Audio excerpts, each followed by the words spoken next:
L'Union africaine a désigné 2025 comme l'année des réparations pour le continent africain, appelant les anciennes puissances coloniales à répondre aux demandes de compensation historiques et économiques. Pour l'économiste camerounais Célestin Takounté, cette initiative représente une occasion cruciale pour des pays comme le Mali de revendiquer une réparation complète et documentée des préjudices subis, notamment de la part de la France. La question des réparations n'est ni morale ni idéologique, elle repose sur des faits, des chiffres et des principes de justice internationale, affirme l'expert. Célestin Tchakounté met en avant plusieurs axes prioritaires pour lesquels le Mali peut réclamer compensation, à commencer par l'exploitation prolongée de ses ressources naturelles. Il évoque notamment l'or, dont les gisements ont été contrôlés pendant des décennies par des sociétés françaises telles que Somica ou plus récemment Barrick Gold. Dans les années 1960, près de 800 tonnes d'or ont été extraites du sol malien, mais le pays n'en a perçu que 5 à 10% de la valeur réelle. Le reste, estime l'économiste, a été accaparé sous forme de bénéfices par des groupes étrangers. Au prix actuel du marché, cela représenterait un manque à gagner de plusieurs dizaines de milliards de dollars. Il en va de même pour l'uranium. L'exploitation du gisement de Faléa, initiée dans les années 1970 sous la houlette d'Areva, aujourd'hui Orano, s'est faite selon des contrats particulièrement défavorables au Mali. Ceux-ci attribuaient jusqu'à 90% des bénéfices à la partie française. À cela s'ajoutent les conséquences environnementales durables telles que la contamination radioactive des zones minières ignorées pendant des années. Le coton, enfin, incarne un autre volet du pillage économique. En imposant au Mali une monoculture de coton, la France a provoqué un affaiblissement structurel de l'agriculture vivrière.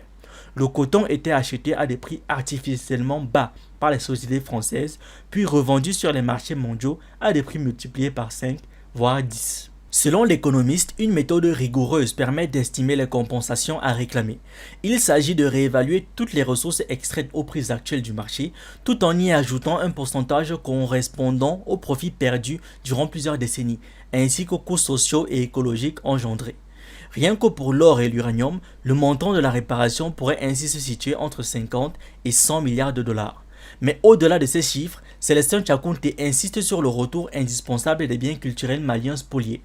Il cite notamment les trésors Dogon et Mandingue exposés dans les musées français qui doivent, selon lui, être restitués sans condition. La restitution du patrimoine culturel n'est pas une faveur, c'est une obligation morale et historique. Ces objets ne sont pas des souvenirs exotiques, ce sont des témoins des civilisations pillées, martèle-t-il. Interrogé sur les bases juridiques d'une telle demande, Célestin Tchakounté évoque des contrats coloniaux signés sous la contrainte qui n'ont aucune légitimité selon les principes actuels du droit international. Il affirme également que la France a sciemment empêché le développement d'une industrie de transformation au Mali, préférant maintenir le pays dans une position de dépendance structurelle vis-à-vis de ses matières premières.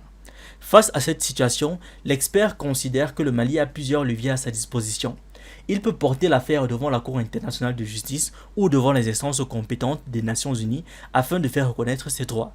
Il peut également exiger l'annulation ou la restructuration de la dette dite coloniale considérée comme illégitime. Enfin, le pays peut décider de nationaliser les actifs des entreprises françaises opérant encore sur son territoire, à l'image de la Guinée qui avait repris le contrôle de ses mines après l'indépendance. Il ne s'agit pas de rouvrir les blessures du passé, mais de réparer un préjudice concret et quantifiable.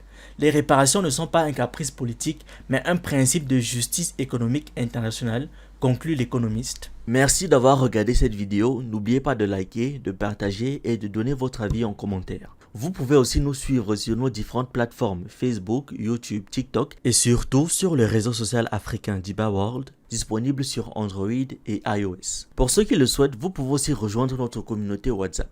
Tous les liens utiles sont dans la description.